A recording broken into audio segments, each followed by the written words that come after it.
Yay, it's test time, said no one normal ever. Testing may not be a ton of fun, but it is important to get a few of them out of the way. Testing on Upwork is just further proof that you are capable of getting Project X done. Now, it's far from a perfect system, because if people can easily cheat, they generally do. And the answers to many of the Upwork tests are available on a variety of websites across the web.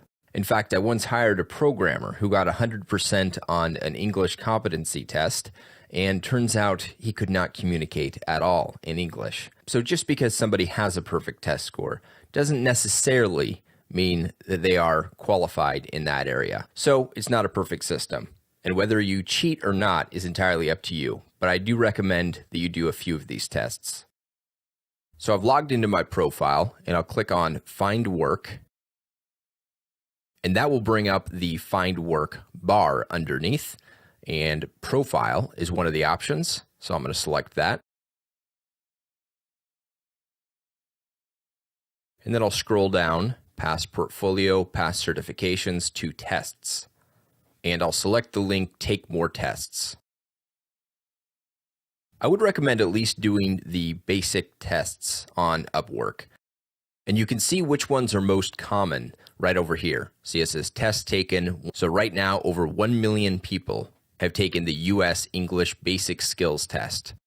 So I'd recommend at least taking that one. There's an English spelling test, an Office skills test, a Windows XP test, and the list goes on and on and on. And after you've done the basics, I would recommend taking tests that are related to your skill set. So for that, let's scroll up and go to our category filter.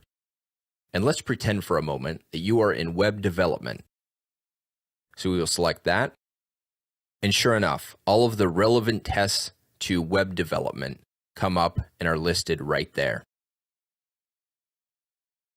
Now the question is, are tests actually an essential part of your profile?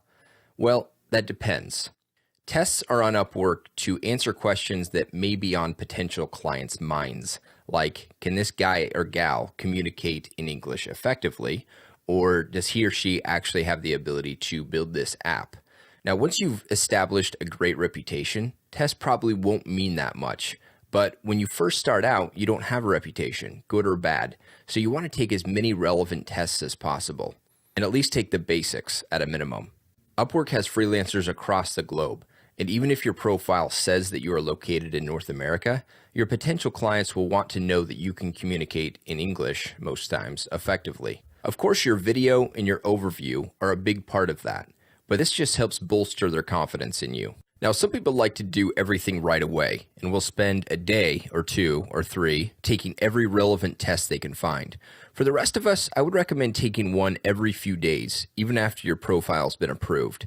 I find that I get pretty bored after taking just one test. And one more thing, after you complete a test, you can choose whether or not to show it on your profile. So if you didn't do as well as you had hoped on a test, you can always hide that one and take it again at a later date for a better score.